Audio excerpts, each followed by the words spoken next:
आंकड़े बताते हैं कि देश में हर साल सड़क दुर्घटनाओं में जो घायल होता है उसको समय पर इलाज ना मिलने पर हज़ारों लोगों की मौत हो जाती है। इसी बात को गंभीरता से लेते हुए दिल्ली की केजरीवाल सरकार ने 2018 में एक स्कीम जारी की थी। इसका नाम रखा था फरिश्ते।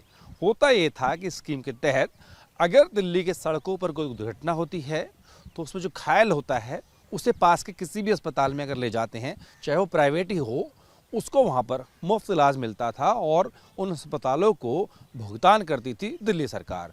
दिल्ली सरकार का ये दावा है कि ये जो स्कीम थी इसके तहत तकरीबन 23,000 लोगों को फ़ायदा पहुंचा। लेकिन पिछले एक साल से ये स्कीम ठप पड़ी है। उसकी वजह ये बताई गई कि जो वित्त विभाग है, जो फाइनेंस सेक्रेटरी हैं, वो फंड जारी नहीं कर रहे हैं, जिससे कि जो वो निजी अस्पताल हैं वो इलाज नहीं दे पा रहे हैं।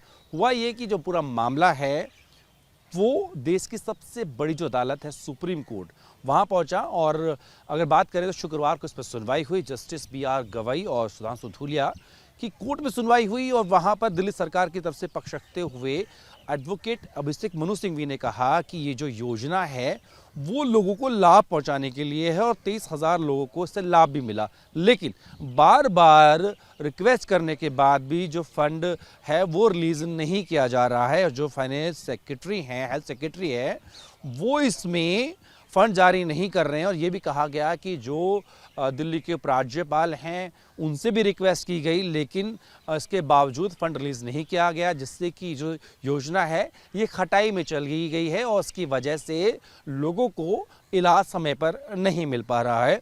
और ये भी कहा गया कि ये जो योजना है पूरी तरह से समाज के लिए कल्याणकारी है, इसमें कोई राजनीति नहीं है।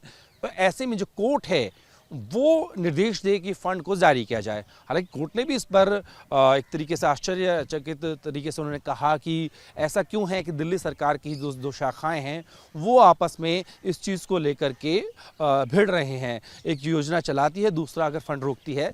तो ऐसे में कोर्ट ने दिल्ली के उपराज्यपाल विनय कुमार सक्सेना और जो फाइनेंस सेक्रेटरी है उनको नोटिस जारी कर पूछा है कि वो बताएं कि आखिर फंड जारी करने में दिक्कत क्या है या इस योजना में उनको क्या खामी नज़र आती है। तो ऐसे में अब एलजी के दफ्तर की तरफ से और साथ ही साथ जो हेल्थ सेक्रेटरी हैं उनको भी जवाब देना है कि आखिर इस योजना का जो फंड है वो क्यों रोका गया है और कहाँ उनको दिक्कतें हैं और ये योजना पिछले एक साल से रुकी क्यों पड़ी हुई है।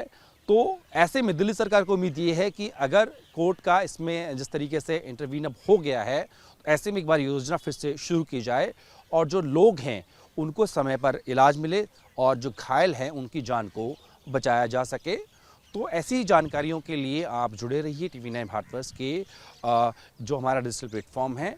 और ये तमाम खबरें मैंने आप तक पहुंचाई। मेरे साथ जो कैमरे के पीछे हैं वो रोहित हैं। ऐसे ही तमाम खबरों और अपडेट्स के लिए TV9 के साथ जुड़े रहिए। नमस्कार।